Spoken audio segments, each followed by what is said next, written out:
맥주 감사제를 지키라 하는 제목으로 함께 은혜를 나누려고 합니다. 설교 준비를 한번 가만히 보니까 좀 익숙한 본문이에요. 작년 맥주 감사주일에도 똑같은 본문으로 설교를 했더라고요. 어쩔 수 없습니다. 중간에 하다 보니까 말입니다. 우리가 맥주 감사주일 같은 것을 생각하면 어떤 생각을 하냐면 지금이 4차 산업시대인데 그죠? 농경사야도 아니고 우리가 보리농사 짓는 사람도 아니고 시골에 농사 짓는 사람들도 보리농사 짓는 사람 별로 없는데 무슨 맥주 감사주일을 지키나 막 이렇게 은근히 볼멘 소리를 하는 분도 있을 것 같고, 또 어떤 분들은 구약의 율법인데 신약은 그런 거 없는데 꼭 지켜야 되냐 그렇게 말하는 분도 있을 수가 있습니다만은요, 이 구약의 절기들을 가만히 생각해 보면 그 정신이 그렇지가 않습니다. 참 우리가 출애굽기 23장 16절에도 나옵니다만은 맥주절을 지키라. 이는 내가 수고하여 밭에 뿌린 것의 첫 열매를 마음이라 거둡니다. 내가 수고한다고 해서 모든 걸 내가 다 먹었습니다. 하나님이 적당한 날씨를 주시고 해를 주시고 비를 주셔야 땅이 솟아날 내가 그죠? 내가 거둘 수 있는 것입니다. 네가 힘들어 수고했지만 내가 네게 준 것으로 인하여서 하나님 앞에 말아 감사. 감사의 성격이 짙은 것을 우리가 보게 되어 있습니다. 성경에는 이 맥주지라는 단어보다도 구약 성경에요 7질지라는 이름을 많이 쓰고 있는 것을 볼 수가 있습니다. 이거 계산하려니까 시간이 좀 걸리니까 그죠? 여러분 맥주절, 7.7절 또 같은 이름이 또 하나 있습니다. 따라서 오순절. 여러분 이름이 많을수록 인기가 좋다는 겁니다. 중요하다는 겁니다. 그죠?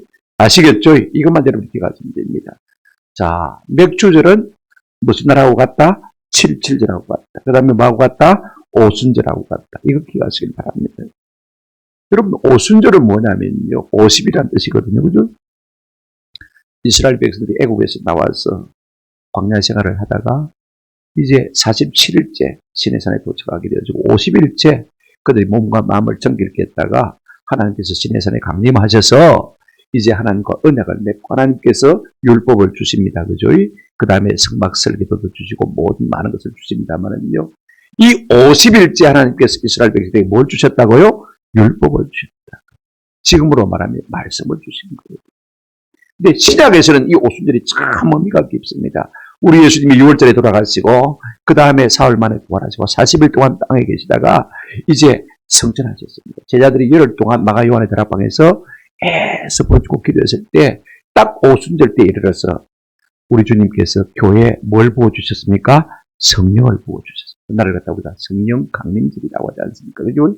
그러니까 이 맥주절, 7.7절, 오순절은요 영적으로도 그렇고 육적으로도 그렇고 의미가 굉장히 깊은 날입니다. 영적으로는 하나님께서 우리에게 말씀을 주신 날이고 그 다음에 뭘 부어주신 날입니까? 성령을 부어주신 날. 우리가 로마서 7장 17절 18절에 있는 대로요 마음은 원해요. 원하지만은요 하나님의 뜻대로 살고 싶은 마음이 있어요. 근데 우리가 살아왔습니다만은 그렇게 됩니까? 원함은 있지만은요 내 뜻대로 내가 행함이 없는 것이 우리의 인생들인 것입니다. 말씀 알아서 말씀대로 살고 싶은데 그렇게 안 되어지는 것이 우리의 모습 아닙니까? 그래서 초대교회 성령을 하나님께서 우리 가운데 부어주신 것을 볼 수가 있습니다. 영적으로 이렇게 복을 주신 날이 무슨 날이라고요? 맥주절, 7.7절, 오순절이고 신약시대는 성령을 부어주셨고 그죠? 그 다음에 육적으로는 여러분 육의 양식을 공급해 준 날이 맥주절입니다. 이스라엘 백성은 주식이 밀과 보리이기 때문에 봄에다 거둡니다. 우리는 배농사가 주식이기 때문에 쌀이 주식이기 때문에 가을에 크게 추수를 합니다만은요. 실제로 큰 추수감사주일은 맥주절인 것을 볼 수가 있습니다.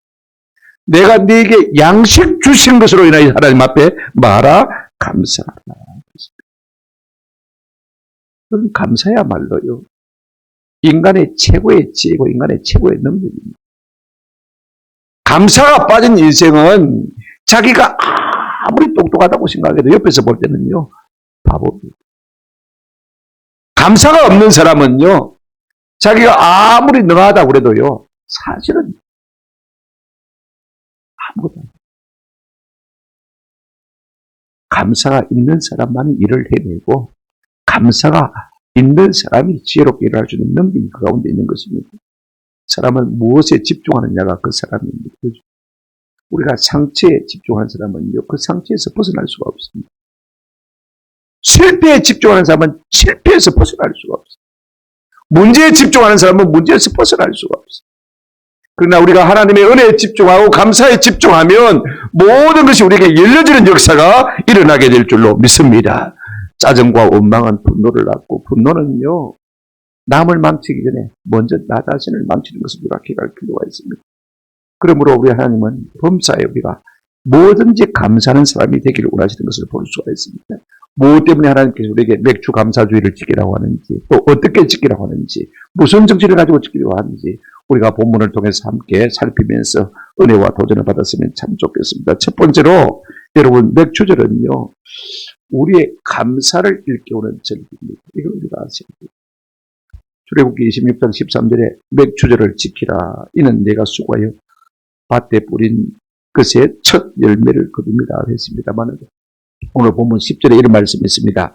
내 하나님 여호와 앞에 7절을 지키되 내 하나님 여호와께서 내게 복을 주신 대로 내 힘을 다하여 자원하여 예물을 드리고라는 말씀 우리가 볼 수가 있습니다.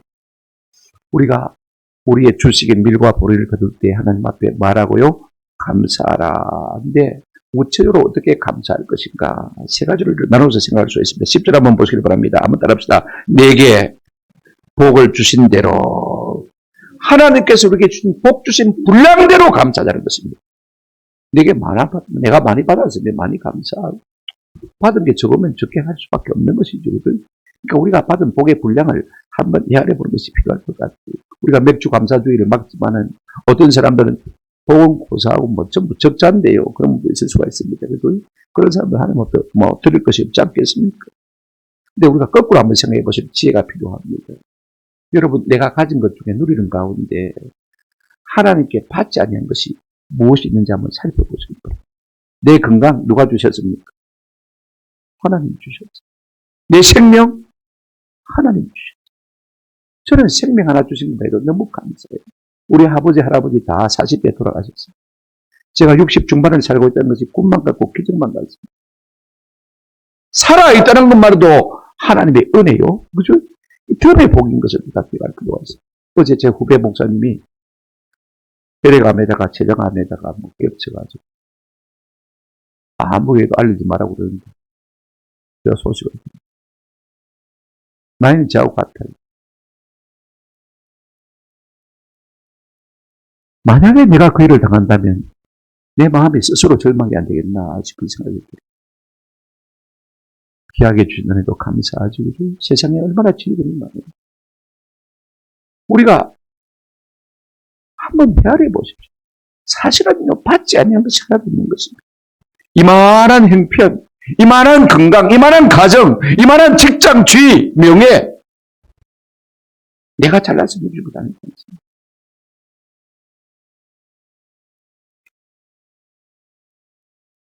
과분하지 않는 것이 하나도. 저는 늘 감사하죠. 어떻게 감사라고 했습니까? 한번 더 합시다. 복 주신 분량대로 복을 주신. 둘째, 여러분 10절에 보시면 내 하나님 여호와께서 내게 복을 주신 대로 한번 더 합시다. 내 힘을 헤아려. 내 힘을 헤아려. 이 말이 번역이 참 애매합니다. 애매할 수밖에 없는 것이 이 미사트란 히브리어 단어가 여기에 딱 한 번 나오거든요. 그러니까 정확한 의미를 알 수 없으니까 힘을 헤아려. 그래도 뭐 번역을 조금 요동식게 잘하지. 힘을 헤아려 하면 어중간한 말이 되어집니다. 힘을 헤아려 어떻게 하란 말인가? 조금 그래요. 이 말이 무슨 말일까? 우리가 성경 속에서 찾아보면 그 답이 나올 수가 있습니다. 우리가 16장 17절 읽었죠. 끝에 보시면 각 사람이 내 하나님 여호와께서 주신 복을 따라 하면 따랍니다. 그 힘대로 힘을 다해란 말이 되죠.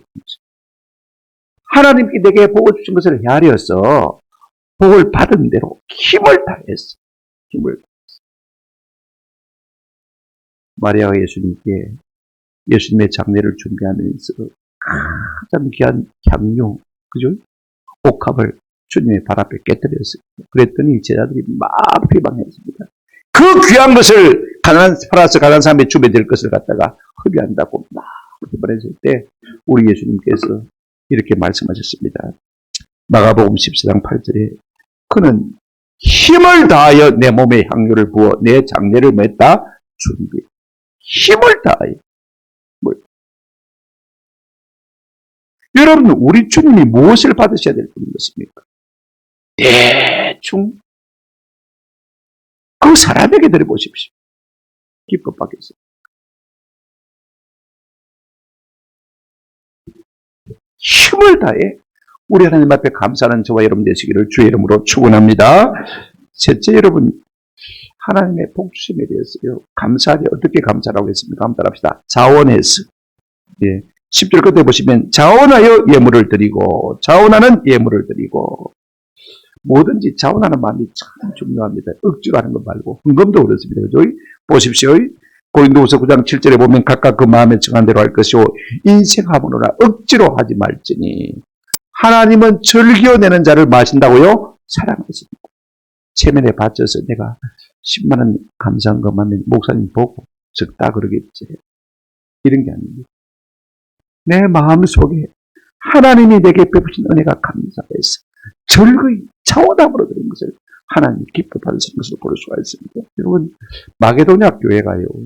예루살렘 교회가 기근이 들어서 어려움 당한다는 소식을 듣자 그들이 그 환난과 기근 가운데서도 예루살렘 교회를 위해서 연보를 했는데 사도 바울이 얼마나 감사한지 이렇게 표현하고 있는 것을 볼 수가 있습니다. 고린도후서 8장 1절부터 3절에 보시면 이렇게 말하고 있습니다. 이 마게도냐 교회가 넘겨주시길 바랍니다. 2절, 3절 끝에 한 절 더 넘겨주십시오. 내가 증언하노니 그들이 힘대로 할 뿐 아니라 앞에 힘대로 했죠. 그죠? 힘대로 할 뿐 아니라 힘에 지나도록 그 다음에 마지막에 뭐라고 했습니까? 자원했어. 누가 강요하니까 어쩔 수 없이 한 것이 아니고 마음의 감사함으로 자원해서 하나님 앞에 드렸다라고 말하고 있는 것을 볼 수가 있습니다. 오늘 맥주 감사 주일을 맞으면서 우리가 하나님 앞에 감사한 마음이 있는데 받은 복을 따라서 힘을 다해서 자원해서 주님 앞에 감사하는 은혜가 있기를 주님의 이름으로 축원합니다. 왜 그렇게 해야 되냐? 우리가 10편 50편 23절에 이런 말씀이 있습니다. 감사로 제사를 드리는 자가 나를 영화롭게 하다니 그의 행위를 옳게 하는 자에게는 내가 하나님의 구원을 보입니다. 감사가 옳은 행위입니다. 우리 하나님 앞에서 가장 옳은 행위 가운데 가장 옳은 행위가 뭐냐면 감사예요. 우리가 하나님 앞에 감사하는 것이야말로 하나님 보시기에 가장 옳은 행위입니다. 왜냐하면 감사하지 않은 것이 없으니까.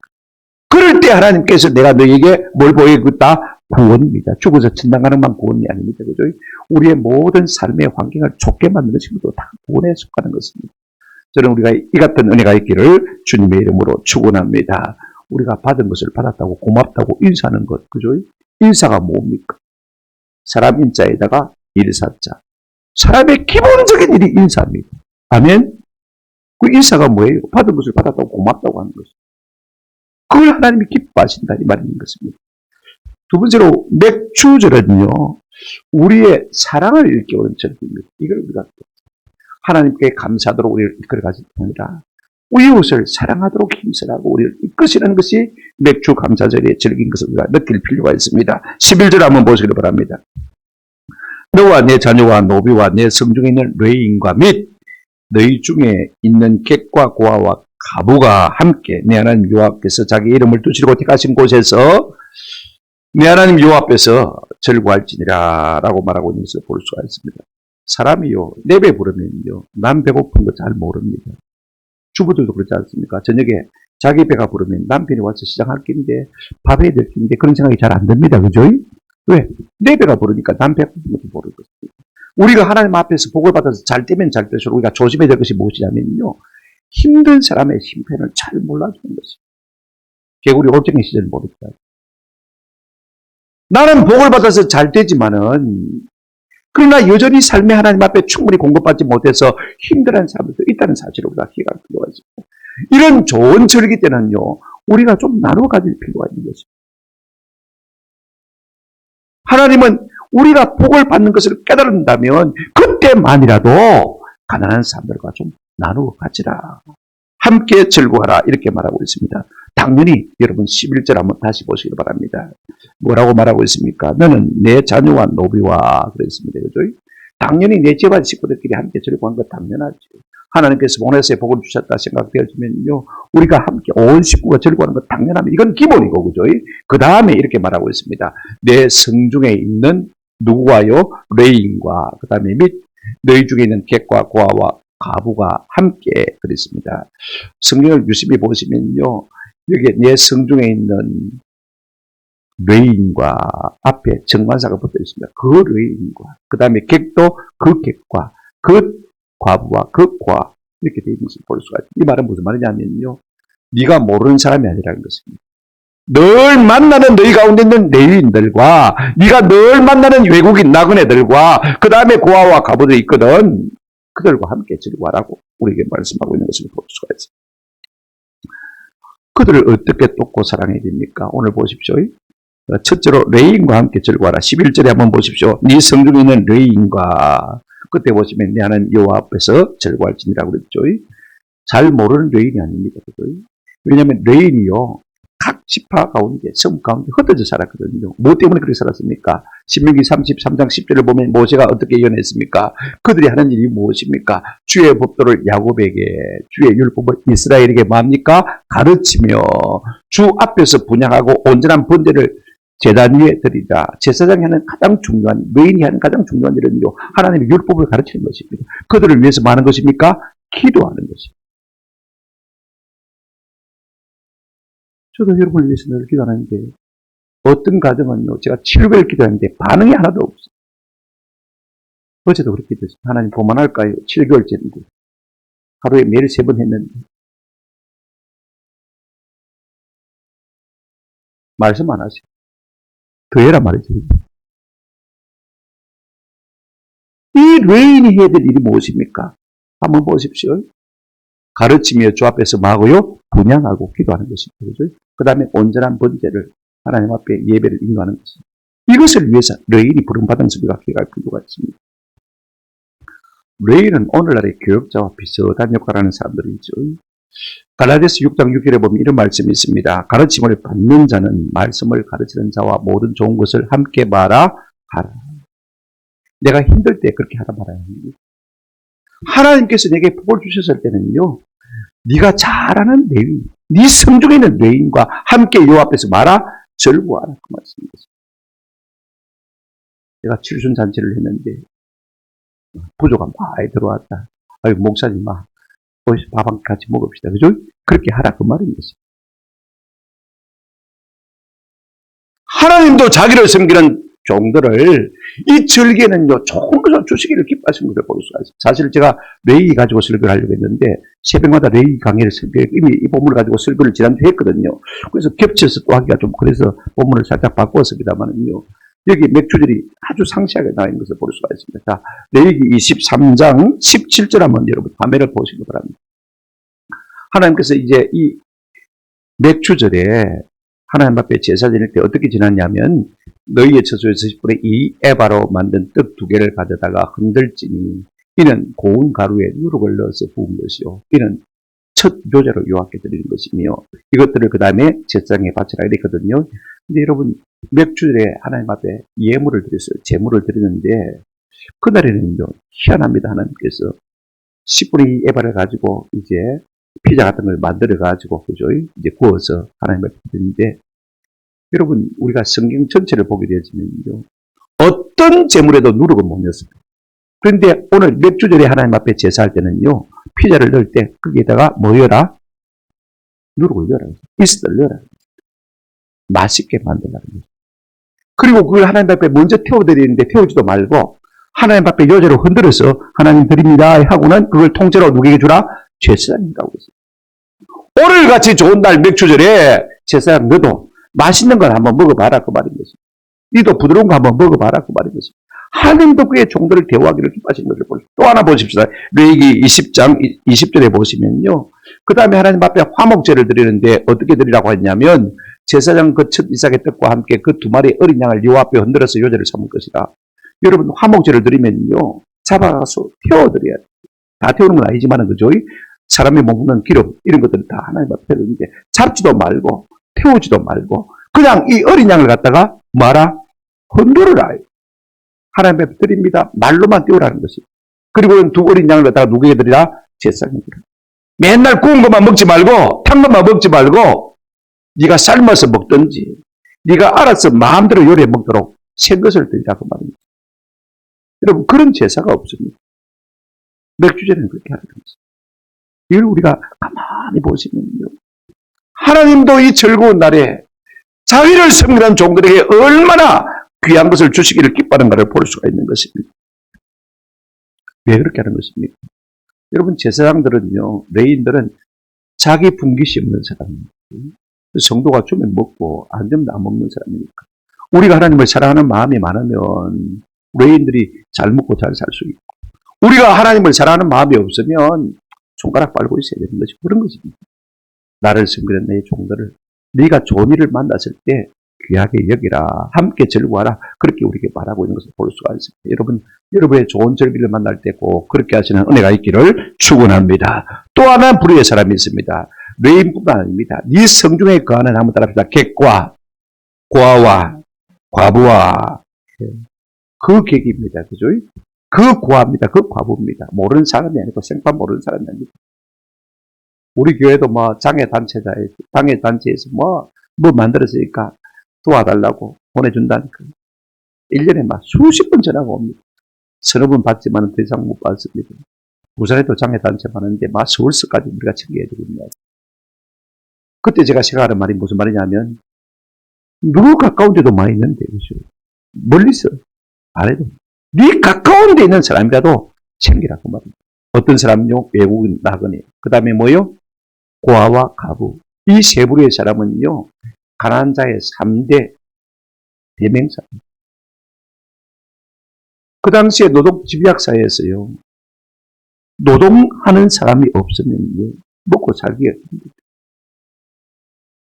여러분, 고아 보세요. 아버지가 없는데 뭘 먹고 삽니까? 과부, 남편이 없는데 뭘 먹고 삽니까? 외국인 나그네 와가지고 자기 나라 말도 못하는데 그 사람들이 뭘 해서 먹고 살겠습니까? 늘 가까이 하고 늘 보는 그 사람들, 네가 좋은 날에 그들과 함께 요 앞에서 말아 즐거워하라. 신명기 14장 29절에도 너희 중에 분깃이나 기업이 없는 레위인과 내 성중에 거류하는 객과 고아와 과부들이 먹고 와서 배부르게 하라. 그 다음에 참 중요한 말씀 하나 있습니다. 그리하면 내 하나님 여호와께서 내게 손으로 하는 범사에 복을 주시리라 했습니다. 여러분 정리합니다. 이 말씀의 핵심은요, 네가 좋은 날에 그들에게 사랑을 나누어 주라는 것입니다. 근데 중요한 단어가 세 가지가 있습니다. 한번 따라합시다. 함께. 예. 여러분 우리가 좋은 일을 만날 때는 함께 할 수 있는 은혜가 있기를 바랍니다. 저도 늘 그런 생각을 해요. 제가 휴가 갈 때, 그리고 평생에 휴가 한 번도 못 가져가는 가정이 있으면 같이 갔으면 좋겠는데, 실제로 젊었을 때는 그렇게 했어요. 차츰 그렇게 하기가 힘들더라고요. 우리가 좋은 일이 있으면요, 이 좋은 일에 평생에 한 번도 일을 누리지 못하는 사람들, 우리가 한번 그들을 끼워주는 것입니다. 함께 주는 것입니다. 아멘? 이런 마음이 우리 가운데 있어야 하나님에게 복을 주신다는 말씀. 그 다음에 두 번째입니다. 내 하나님 여호와께서 자기 이름을 두시고 택하신 곳에서 즐거워하라고 했습니다. 노래방 가서 즐거워하지 말고, 그죠? 할 수만 있으면. 여러분, 내 즐거운 날에 한번 뜨거움을 내면 온 교회가 즐거워하는 것이죠. 그죠? 그렇게 하라. 우리가 잘 그렇게 하고 있지 않습니까? 세 번째 뭐라고 했습니까? 내 하나님 여호와 앞에서 즐거워하라고 했습니다. 이것이 어디서 온 줄도 모르고 즐거워하는 것은 의미가 없다는 것입니다. 아, 하나님이 주셨구나. 하나님이 저에게 복 주셔서 제가 그 복을 내게 흘려주시니 내가 그 복을 받는구나. 이 복이 하나님께서 왔었구나 하는 것을 깨닫도록 그렇게 하라는 것입니다. 호텔에 가서 하지 말이에요. 그러므로 가난하고 어려운 사람들과 함께하는 파티에 네가 내 힘을 쏟아라. 그렇게 하는 것이 진정한 사랑입니다. 그럴 때 어떤 은혜가 있느냐? 예, 신명기 14장 29절 펴놓으셨네요. 제가 앞부분만 읽을 테니까 그리하면서부터는 여러분이 읽으시길 바랍니다. 너희 중에 분깃이나 기업이 없는 레인과 내 성중에 거류하는 객과 및 고아와 가부들이 와서 먹고 배부르게 하라. 그 다음 읽겠습니다. 시작. 그리하면 내 손으로 하는 범사에 내게 복을 주시리다. 네가 받은 복으로 인해서 가난한 자들과 함께하면 내가 갚아준다. 네 손으로 하는 범사에 뭘 주시겠다? 복을 주시겠다.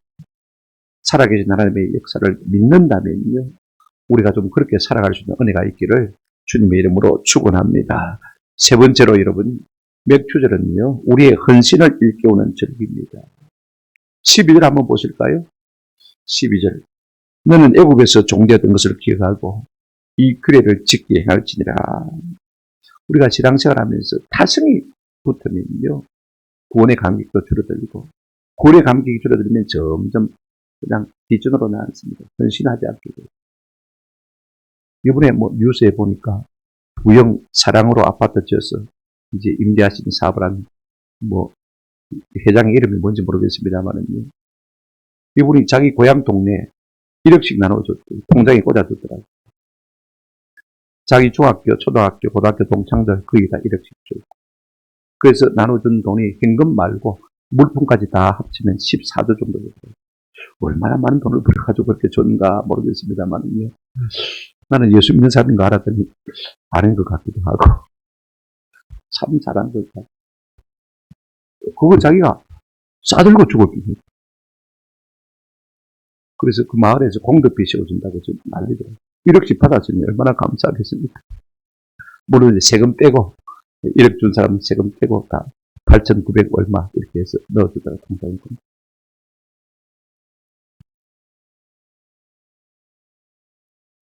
이 마음이 벌로 생기는 것은 별겁니다.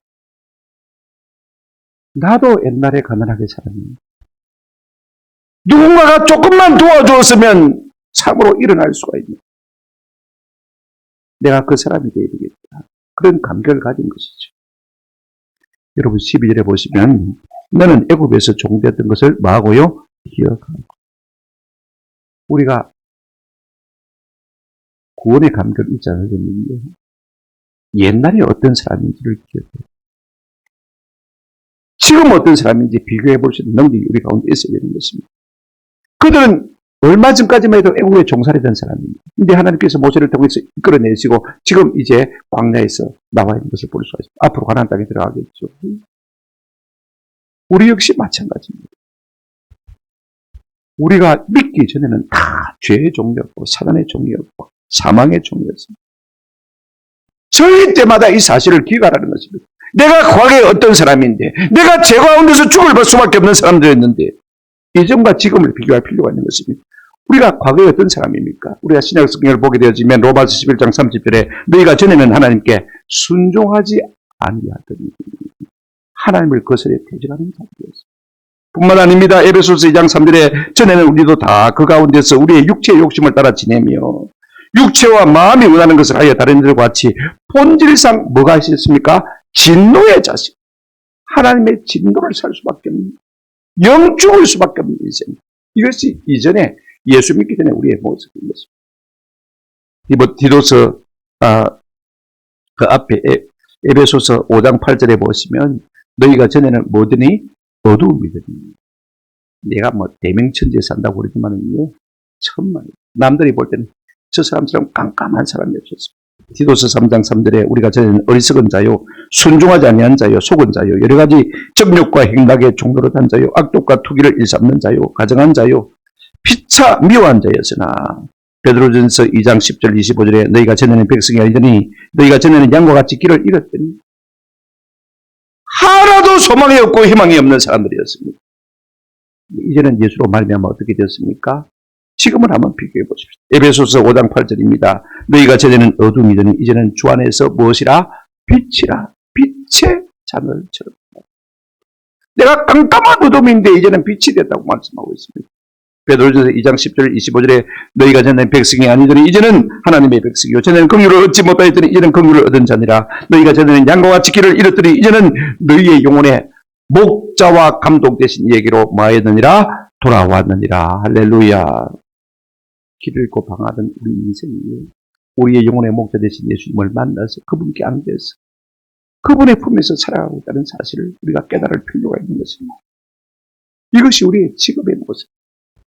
이 과거와 현재를 우리가 비교해 보면 우리가 어찌 하나님 앞에 감사하지 않을 수가 있겠습니까? 구원의 은혜에 감격하지 않을 수가 있겠습니까? 그 은혜의 감격이 우리 속에 흘러 넘치게 되어지면요, 우리 주님 앞에 헌신하고 싶은 열정이 우리 속에서 솟아날 수밖에 없는 것입니다. 여러분, 맥주 감사절에 뭘 주셨습니까? 육의 양식 주셨지 않습니까? 그죠? 말씀 주셨죠. 그 다음에 뭘 주셨습니까? 성령 주셨지 않습니까?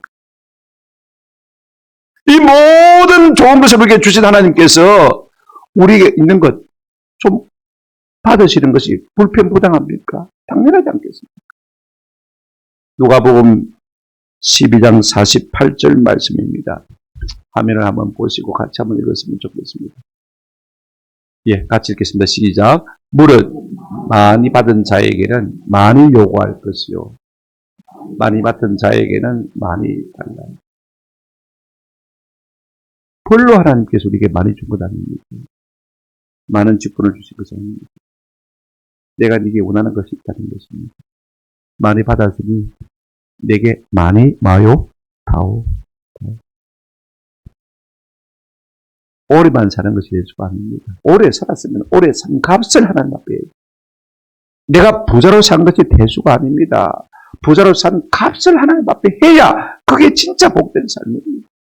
내가 높은 지위에 있었습니까? 높은 지위에 있으면 그것이 복이 아닙니다. 그 지위에 있으면서 네가 어떻게 하나님 앞에 참으로 보답해 드렸냐, 이것이 문제인 것입니다. 구원의 감격이 있어요. 헌신의 열정이 회복되었습니다. 나가던 죄인을 들어 사용해 주셔서 부영 예장처럼 말입니다. 중세시대 이런 이야기가 전해 나옵니다.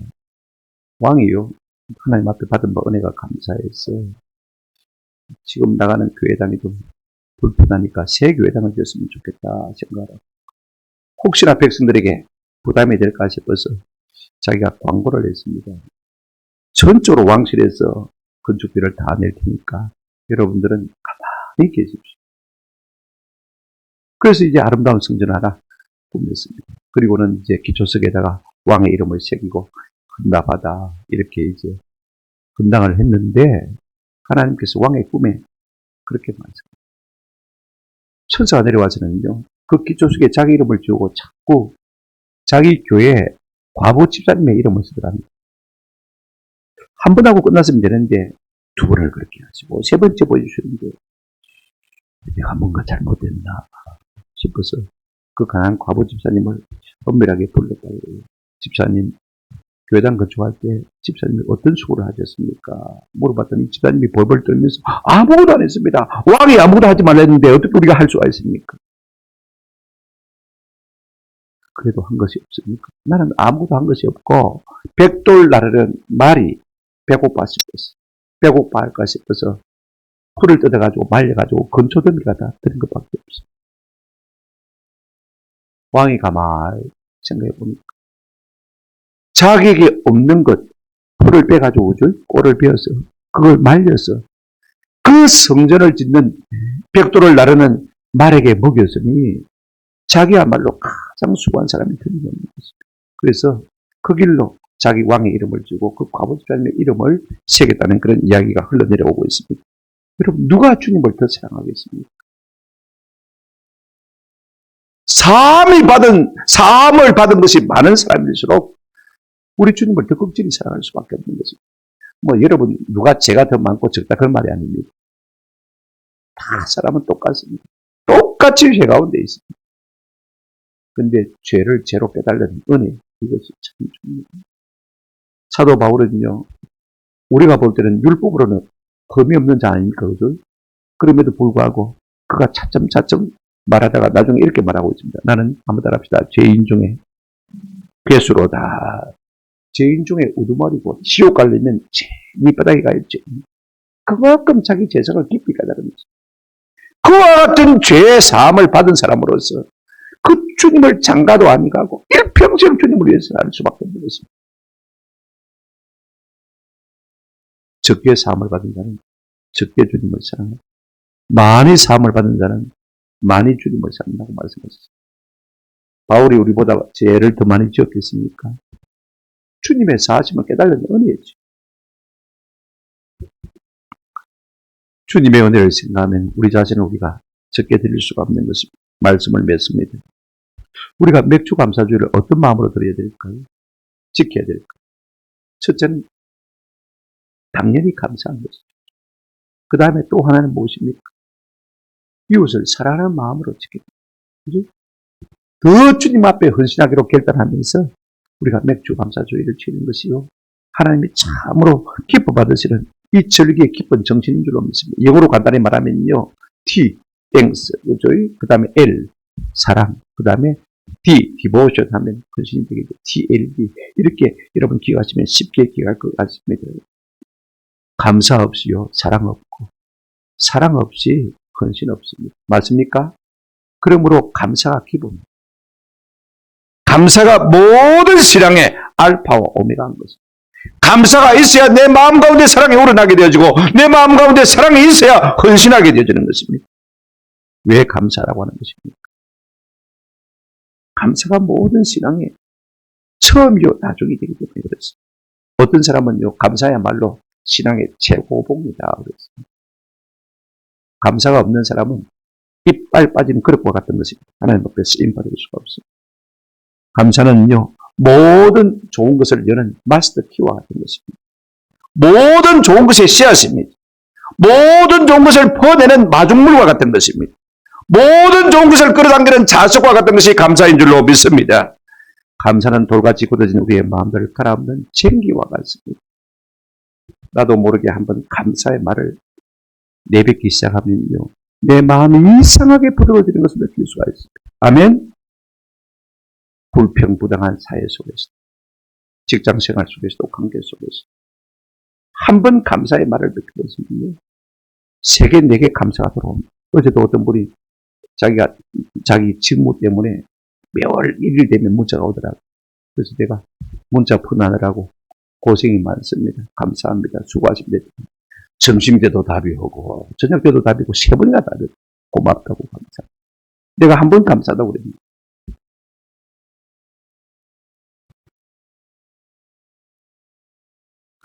어떻게 우리가 감사의 사람이 될 수 있습니까? 여러분 감사도 연습입니다. 아멘? 연습입니다. 하루에 5번 우리가 감사 일기를 쓰든지 5가지 제목들을 한 줄, 2줄, 10줄, 6줄, 5줄 간단합니다. 아니면 막 쓰기가 싫은 사람은 입술로라도 귀를 하면서라도 5번 한번 감사한 것을 고백하십니다. 오늘은 날이 맑아서 감사합니다. 할렐루야. 날이 맑아서 감사합니다. 오늘 화내지 않게 해주셔서 감사합니다. 오늘 내가 먼저 인사하게 해주셔서 감사합니다. 별거 아니지만은요, 그죠? 자꾸 감사가 쌓이면서 더 풍성한 감사를 우리가 맛보면 그리 되게 깨달아지게 됩니다. 저는 부탁을 드리고 싶습니다. 또 하나는요, 아무나 매주에 감사합시다. 저는 다른 것은 제가 받지는 않습니다만 감사 헌금 봉투는 제 정부에서 제게 꼭 줍니다. 그러면 저는 매일 아침, 점심, 저녁에 그걸 펴서 들고 읽고 읽으면서 기도합니다. 좀 아쉬운 것은요. 감사 봉투는 냈는데 감사 제목이 한 번도 하나도 없는 사람 좀 아쉽긴 합니다. 그렇다고 그분을 위해서 기도해 주지 않는다는 것은 아닙니다만은요. 감사의 제목을 쓰시면 더 좋을 것 같아요. 그 하나님께서 그 감사를 받으시고 우리에게 더 많은 풍성한 것으로 채워주실 줄로 믿습니다. 점점 더 깊은 감사의 삶으로 나아갈 수 있는 것이죠. 왜 우리가 감사해야 되냐? 감사가 옳은 것이죠. 그 감사를 하나님께서 영화롭게 받으시기 때문에 그 감사를 받으신 하나님께서 우리 가운데 당신의 구원을 나타내 보이시기 때문에 할렐루야. 우리가 어떤 상황 가운데 빠져있든지 하나님께서 그 손을 내밀어서 우리를 건져주실 줄로 믿습니다. 이와 같은 은혜가 우리 가운데 있기를 주님의 이름으로 축원합니다. 아멘.